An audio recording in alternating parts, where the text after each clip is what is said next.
Ok, elle est bonne votre offre, mais est-ce que vous pourriez pas la pousser? Ces simples réglages-là vont vous permettre d'augmenter votre AOV de 5, 10, 15, 20% des personnages que vous n'avez jamais ciblés, mais surtout d'essayer des angles marketing que vous n'avez jamais essayé. Est-ce que vous pouvez pas tester des concepts différents? La créa, c'est vraiment, on se tue à le dire, mais c'est le nerf de la guerre. On a vu tellement de cas en agence de marques qui sont bloquées et qui se débloquent grâce à la créa. Si vous n'avez pas de questionnaire post-achat, attention, vous perdez des insights sur vos personas. Et moi, ce que j'observe sur la plupart de mes gros comptes, c'est que plus ta structure est simple, plus tu auras de résultats. Et en fait, tu pourras pas battre l'algo. On ne peut plus battre l'algo si ce n'est sur des short périodes en fait.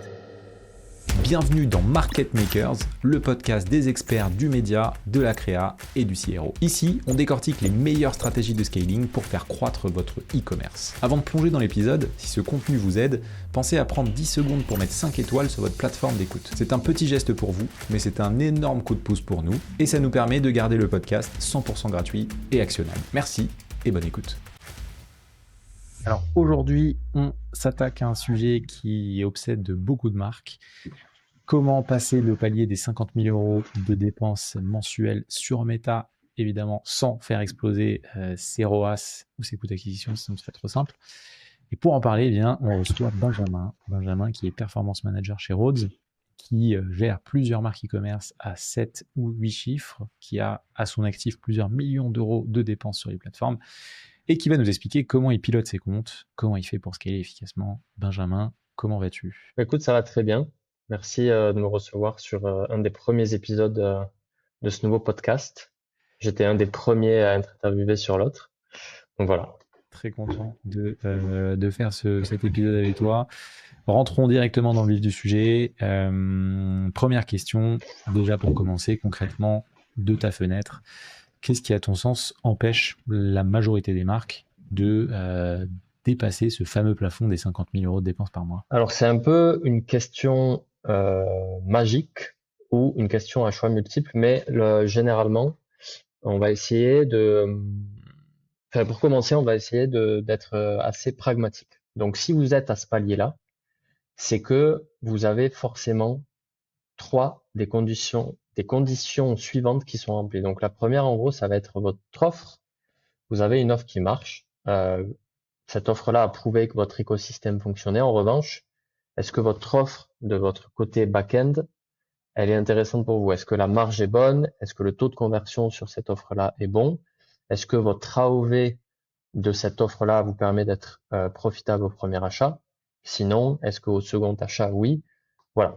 Ensuite, le deuxième palier, voire le premier, j'aurais pu le mettre, c'est la créa. Normalement, si vous êtes autour des 30-40 cas de spend par mois sur Meta, c'est que vous avez trouvé des créas qui fonctionnent, vous avez trouvé vos premières créas winners, mais par contre, vous avez du mal à aller au step d'après. C'est ce qu'on verra par la suite. Généralement, quand vous êtes bloqué à ce palier-là, palier-là, pardon, c'est que vous avez parlé à une grosse partie, voire la totalité des personnes qui se trouvent au milieu, voire au bas de funnel. Et du coup, vous avez besoin de diversifier vos messages pour parler aux autres personnes qui se trouvent un peu plus haut dans le niveau de conscience. Et du coup, vous devez adapter vos messages. Et ensuite, la troisième étape, c'est vous faites probablement du recurring et vous ne vous arrêtez pas à un seul achat. Alors, il y a toujours des contre-exemples, mais c'est de plus en plus rare avec le temps parce que c'est de plus en plus compliqué. Donc, vous faites un peu de mailing, vous avez un recurring qui est dans les 10-15%. Donc, ça veut dire que vous avez un peu les bases d'un écosystème qui fonctionne. Par contre, si on essaie d'aller au niveau juste au-dessus avec ces bases-là, donc on reprend votre offre, ok, elle est bonne votre offre, mais est-ce que vous pourriez pas la pousser? Est-ce que vous avez une AOV qui peut être améliorée, par exemple? Est-ce que vous mettez des upsells dans votre sidecar? Est-ce que vous avez proposé des post-purchase upsells, par exemple? Donc parfois, ces simples réglages-là vont vous permettre d'augmenter votre AOV de 5, 10, 15, 20%, tout dépend de ce que vous mettez en place. Et du coup, vous pouvez vous permettre d'augmenter votre CAC en adéquation. Au niveau de la créa, on disait, vous avez parlé majoritairement aux personnes qui se trouvent dans le niveau aware. Est-ce que vous pouvez pas tenter d'élargir un peu vos personas, d'aller chercher des personas que vous n'avez jamais ciblés, mais surtout d'essayer des angles marketing que vous n'avez jamais essayé? Est-ce que vous pouvez pas tester des concepts différents, des formats différents? Est-ce que vous avez fait uniquement de la vidéo et pas beaucoup de statique? Donc en gros, la créa, c'est vraiment, enfin on se tue à le dire, mais c'est le nerf de la guerre pour de vrai. On a vu tellement de cas en agence de marques qui sont bloquées et qui se débloquent grâce à la créa qu'il faut donner un maximum de temps là-dessus. Et ensuite, pour terminer un peu plus rapidement, l'aspect recurring. Donc vous êtes à 10-15%, c'est bien, mais est-ce que vous pourriez pas être à 20-25%, ce qui est très bien, et dans les 30%, c'est encore mieux. Après, ça dépend aussi de votre domaine de marque, est-ce que vous êtes dans la cosmétique, etc. Mais voilà, toujours essayer d'aller au-delà de ces espérances. Très intéressant. Donc, toi, tu vois trois éléments principaux qui composent un peu qui jouent dans l'atteinte de ce plafond.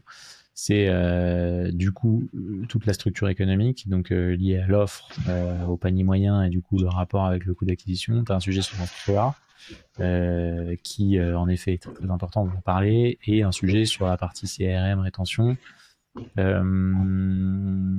Intéressant. Est-ce qu'il y a d'autres points je pense notamment peut-être à tout ce qui touche à la lecture, tu vois, des indicateurs de pilotage. Ça arrive, et tu me corriges si je dis des bêtises, mais que tu as des marques tu vois, qui sont très focalisées sur le ROAS, par exemple. Est-ce que c'est pas intéressant justement d'aller chercher d'autres indicateurs, le MER, le coût d'acquisition, la LTV, ce genre de choses? Si, carrément. Après, je partais sur un principe du fait que ben, votre client ou votre marque, peu importe, vous connaissez vos coûts sur le bout des doigts. Donc en gros, si je vous pose une question, c'est quoi votre marge nette? C'est quoi votre marge brute? C'est quoi votre coût de shipping? C'est quoi vos coûts de logistique? Si votre produit est gardé X temps dans un entrepôt? Enfin, en gros, tout ça, c'est votre partie. Et moi, j'assume que cette partie-là est bonne de votre côté. En revanche, il faut que nous, du côté agence, ce soit transparent et qu'on soit au fait de ces coûts-là pour pouvoir piloter au maximum.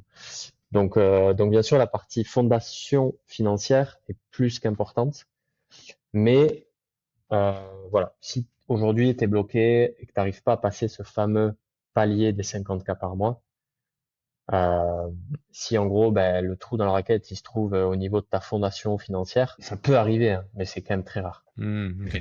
Intéressant. Donc pour toi, si on, un mot là-dessus, si on devait dire, tu vois, c'est quoi un peu une marque où tu te dis, ah, warning, sur un malentendu, elle est passée, elle a réussi à monter à sa 30-50K de dépenses sur un mois, où elle a surfé une vague, où ça marchait bien, une créa qui a bien performé, mais warning parce que ça peut pas aller plus loin, c'est quoi? C'est une marge, par exemple, inférieure à 70%, c'est un AOV qui est inférieur à 40 euros. Est-ce que tu as des ratios comme ça où tu te dis, ne serait-ce que les fondamentaux sont pas en place? Ouais, carrément. Bah déjà, en termes de logique, si demain tu as un CPA qui est à 20 euros et que ton produit coûte 40 euros, alors tout dépend enfin, de tes marges, etc. Mais c'est compliqué de base. Ensuite, le fameux 70% de marge de ton coût, de tes marges, il est primordial aujourd'hui, notamment avec tout ce qui augmente, etc. Avec les coûts marketing, les coûts diffusion, les coûts des matières premières, etc., les coûts logistiques. Donc si aujourd'hui tu as un produit, tu as 40% de marge, ben, tu pars avec un gros poids et ça va être compliqué de se démêler de tout ça. Ouais. Donc il y a quand même des bases de marge de base de ton produit. S'il te coûte 10 euros, ben, c'est bien que tu le vendes à minima 70-80 euros. Et si en fait tu vois que tu es bloqué à ce niveau-là, c'est que ta lecture produit manque de valeur en gros. C'est que ton produit fait trop cheap par rapport au prix annoncé. Intéressant. Alors du coup, si on parle un petit peu, si on reprend tes 3 points, qui sont du coup avoir une offre qui est bonne, un panier moyen suffisamment élevé, et ensuite la créa et la partie rétention, CRM, enfin repeat. Donc, sur ce premier point, c'est quoi tes conseils pour une marque qui, par exemple, disons, tu vois, un panier moyen, les marges sont bonnes, il n'y a pas de sujet là-dessus, mais le panier moyen, ça bloque un peu, on n'arrive pas à aller au-dessus de 50 euros, et donc le ROAS, in fine, par exemple, sur le premier achat, est pas très bon. Alors, ça, c'est typique de marques qu'on audite et même qu'on a parfois en tant que client et que je retrouve de moins en moins aux US. Alors, je déteste dire ça aux US, ils font ce qu'on ne fait pas. mais c'est tellement vrai pour ces choses-là. Donc en gros, nous, ce qu'on voit dans les meilleurs e-commerçants français versus ceux qui sont loin de là, c'est tout simple en fait. C'est que quand tu ajoutes un produit à ton panier, en fait, tu arrives sur le panier, sur le sidecard, et là, tu as juste un bouton, c'est procéder au paiement.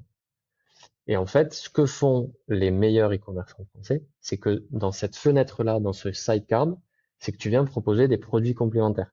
Je donne un exemple fictif, mais classique, c'est que demain, tu as un produit qui coûte 40 euros, mais ton seuil de livraison offerte est à 50 euros. Et en fait, la plupart des marques vont laisser les gens ajouter leurs produits au panier. Les gens vont arriver au checkout. Ah, mais il y a 5 euros de frais de livraison. Bah, attends, je reviendrai peut-être demain. Et du coup, tu perds quelqu'un. Alors que version B, dans le sidecard, tu proposes des produits complémentaires qui pourraient intéresser ces personnes qui ont ajouté ton produit phare au panier.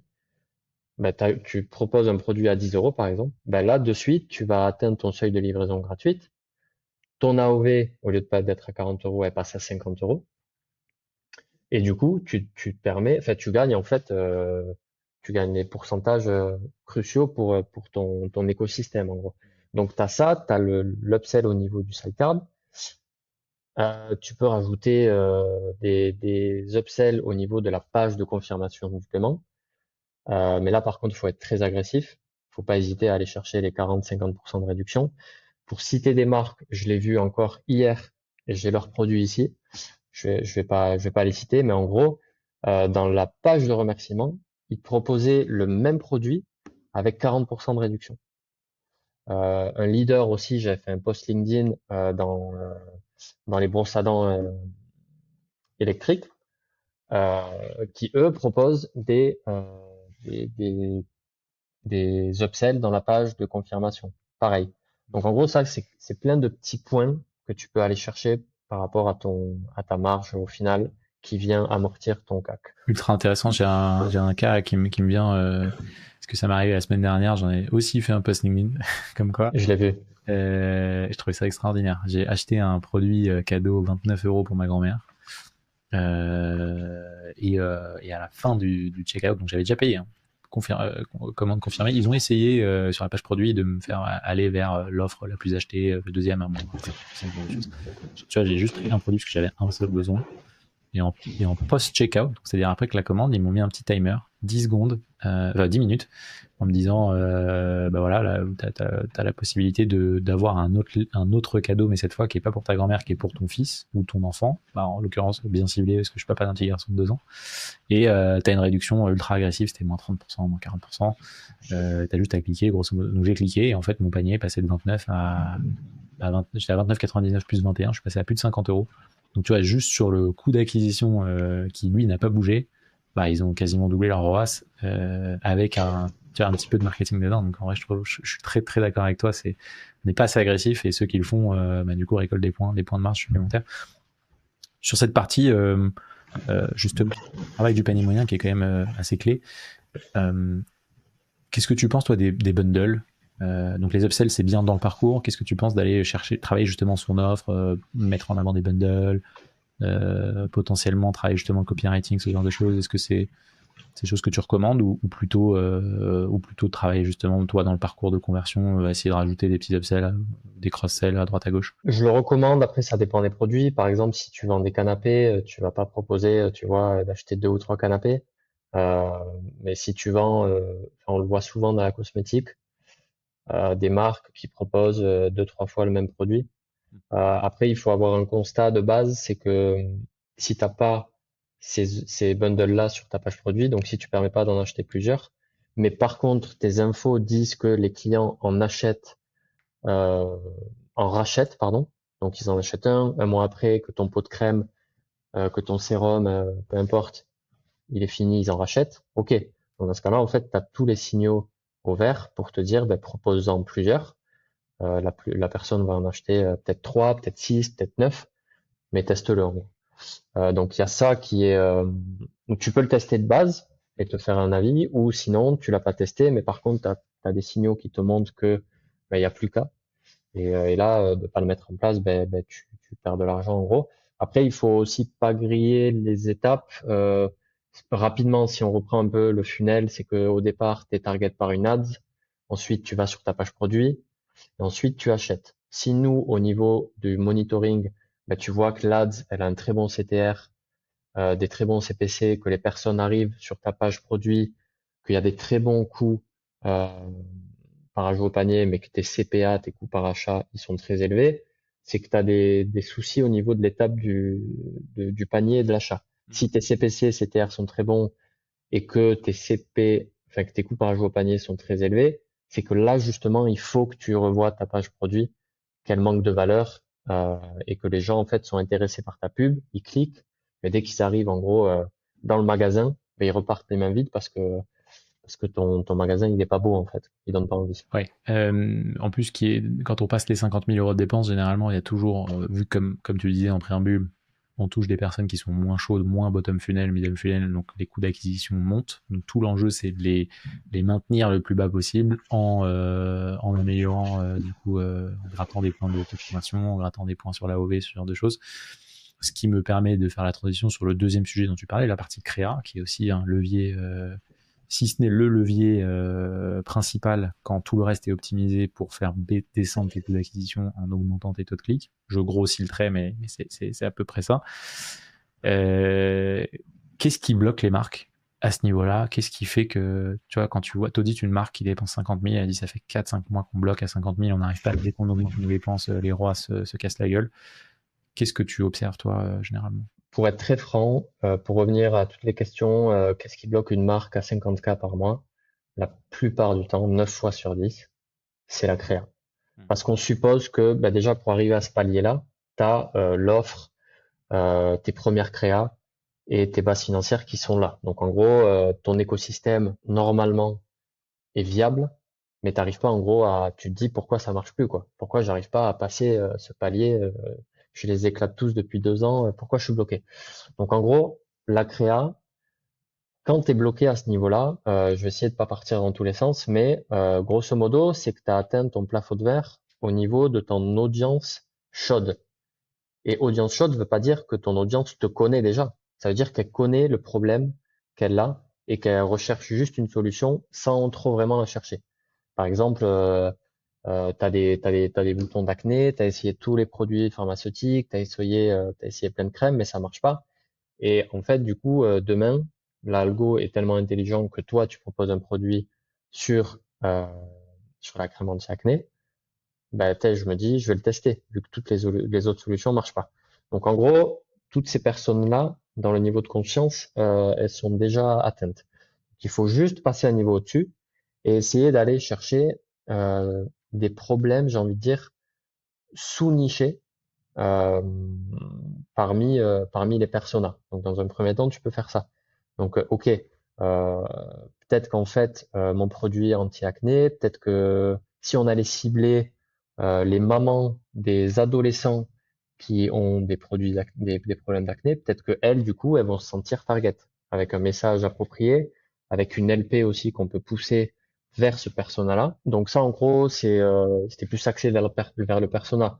Mais si on va chercher d'autres problèmes un peu plus profonds que des problèmes logiques, en gros, t'as de l'acné, ok, t'es mal dans ta peau, t'as des problèmes de confiance, t'as peur de sortir de chez toi, etc. Ça, c'est un peu les problèmes majeurs entre guillemets. Il faut essayer d'aller creuser un peu plus.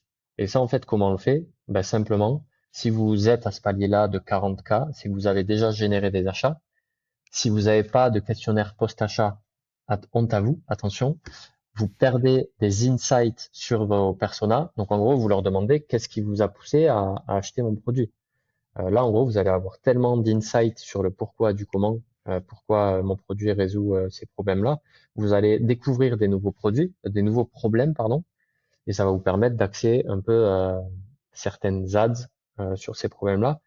Aussi, si vous avez pas une page Trustpilot, JudgeMe, peu importe, mais des avis qui reviennent, vous perdez de l'argent, vous perdez des insights. En fait, aujourd'hui, c'est tellement simple d'aller chercher des nouveaux angles parce que, grosso modo, vous prenez ces avis-là, vous prenez vos insights, vous les balancez à ChatGPT, à Claude, il va vous faire un top 10 des termes qui reviennent le plus souvent. Hmm. Et en fait, c'est de leur embarque pour après votre analyse créa, votre partie CS et découvrir de nouveaux angles de marketing du coup, qui en fait étaient là, hein, étaient à votre portée de main, mais vous les aviez pas observés finalement. Grosso modo, c'est aussi simple que ça parfois. Donc ta reco, c'est sortir un peu de... C'est facile d'aller chercher ce qu'on appelle les low hanging fruits, donc les personnes qui sont prêtes à convertir avec de l'offre, du produit, des problèmes un peu basiques. Et donc pour aller chercher, multiplier les points, donc, en gros multiplier les poches d'audience sur Meta, il faut chercher un petit peu plus loin, faire un travail d'analyse et de compréhension des personas, de leurs problèmes, des problèmes un peu plus profonds, des motivators, comme on les appelle, et derrière, du coup, produire des créas et les mettre à tester. Si on part dans cette direction, ça implique aussi qu'il y ait plus de volume de testing, qu'il y ait, je pense, une intensité et une cadence qui soit plus élevée. Est-ce que toi, tu considères que c'est un facteur qui est clé? Est-ce que tu vois, tu te dis une marque 50 000 euros par mois de dépenses, elle teste 10 créas par mois, bon bah ça va pas le faire. Est-ce que tu vois, t'as des volumes un peu en tête? Est-ce que c'est important? C'est marrant parce que on avait un appel de vente aujourd'hui, la marque dépense 50K par mois et elle calcule, elle produit combien de créas par mois? Une dizaine. Ah ouais, tu vois. Et en gros, bah, c'est quoi le problème? Et alors là, pour le coup, c'était pas uniquement ça le problème, mais c'est sûr que c'est plus de 50% du problème. Donc après, moi, je suis pas très fan en gros, bah, tu spends 100K par mois, bah, il te faut 200 créas par semaine. Pour moi, ça a pas de sens si il n'y a pas d'analyse derrière. En fait, produire des créas pour produire des créas, pour te dire, OK, aujourd'hui, j'ai lancé 50 créas, ça sert à rien. Par contre, si derrière, il y a une vraie analyse, il y a une vraie restitution d'angle marketing, une vraie restitution de différents euh, concepts créatifs, ben en fait, logiquement, plus tu vas tester d'angles, plus tu vas tester de concepts, plus tu vas tester de formats, ben en gros, c'est normal que tu vas avancer plus vite que les autres et tu auras des réponses plus vite. Et par contre, si demain tu dépenses sans stratégie de fond derrière, comme je redis, ben ça a pas de sens. Donc c'est vrai que aujourd'hui, si tu vas, je sais pas moi, sur une marque comme Typologie par exemple, ou d'autres marques, je sais pas, des gros e-com, My Variation, enfin il y en a tellement. Mais tu vas sur leur librairie publicitaire, ces marques-là, elles ont pas 50 publicités actives. On est plus dans les centaines de créas. Et pourquoi? Parce que elles, en fait, elles sont à l'étape. Moi, je prends un exemple un peu pas hors sujet, mais presque. Mais elles sont à l'étape où elles dépensent plusieurs centaines de milliers par mois. Donc du coup, en fait, elles connaissent à fond leur persona. Mais du coup, elles vont aller les marteler parce qu'elles veulent que dès qu'elles pensent à leurs problèmes, ces personnes-là, mais hop, je pense à typologie, je pense aux autres marques. J'ai un peu extrapolé, mais Ouais, c'est intéressant. Il y a un point dont on n'a pas du tout parlé, c'est la structure média. Assez mécaniquement, des personnes peuvent se dire, et notamment peut-être des personnes qui ont cliqué sur cet épisode pour l'écouter, parce que le titre les intéressait, de se dire, c'est un sujet média. En fait, moi, mon offre, elle est bonne, etc. Et c'est peut-être ma structure de compte qui est pas bonne. Est-ce que tu as une structure type?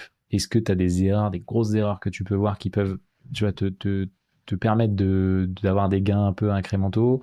Ou est-ce que pour toi, c'est l'épaisseur d'un trait, entre guillemets? alors on est dans une phase où il y a du gros changement. Enfin, ma réponse d'aujourd'hui aurait été vraiment différente il y a un an et encore plus il y a 3 ans.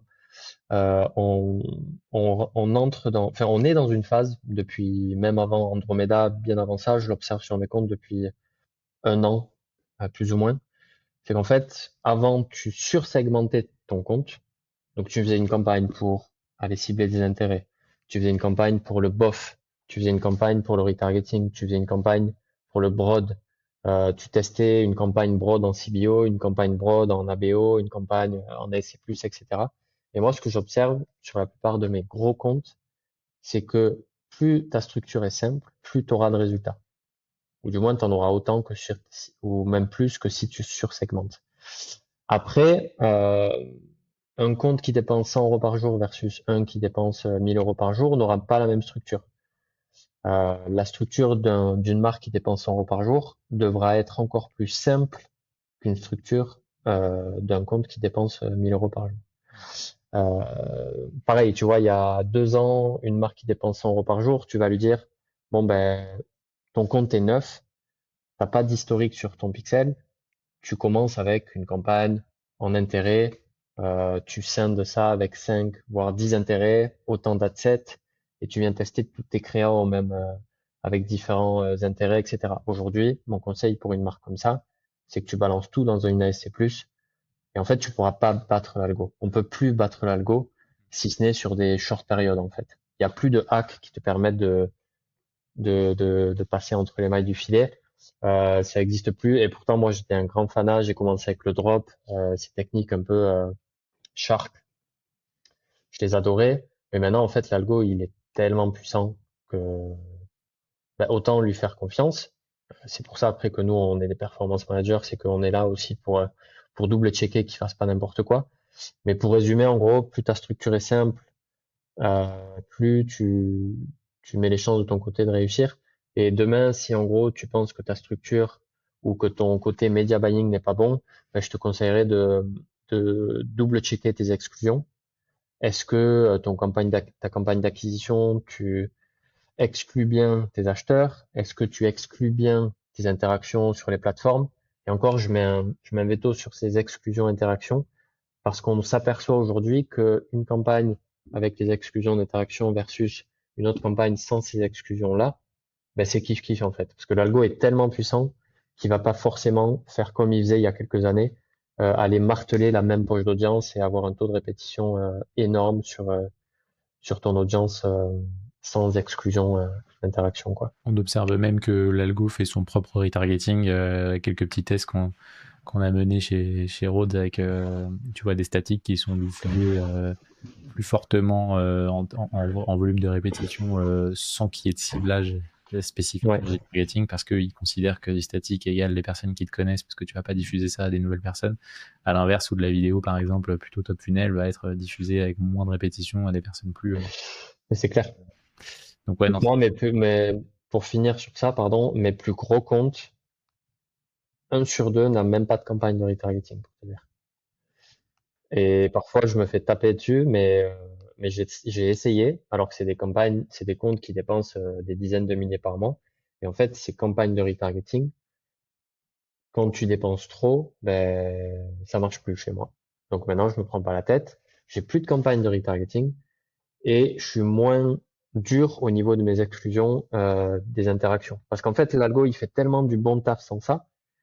Donc pourquoi ajouter une campagne supplémentaire? Une question qui revient aussi assez souvent, quand on plafonne, on pense souvent qu'on a atteint son marché, qu'on a, pardon, épuisé, saturé son marché, son audience. Le cas classique, c'est bon, j'ai réussi à monter à 50 000 euros de dépenses en France sur Meta, et le réflexe, c'est de se dire, je vais diversifier.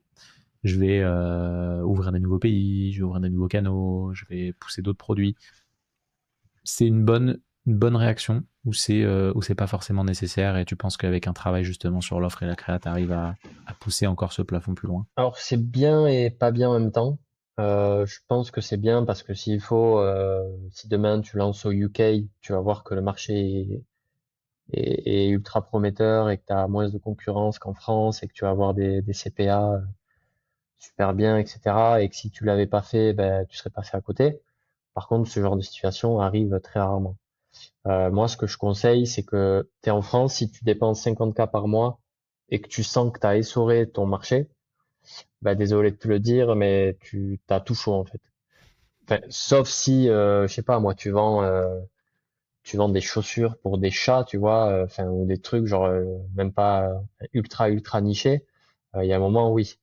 Mais si ton produit est quand même assez mainstream et qui cible des personnes pas lambda, mais en gros, enfin c'est quand même rare d'essorer un marché.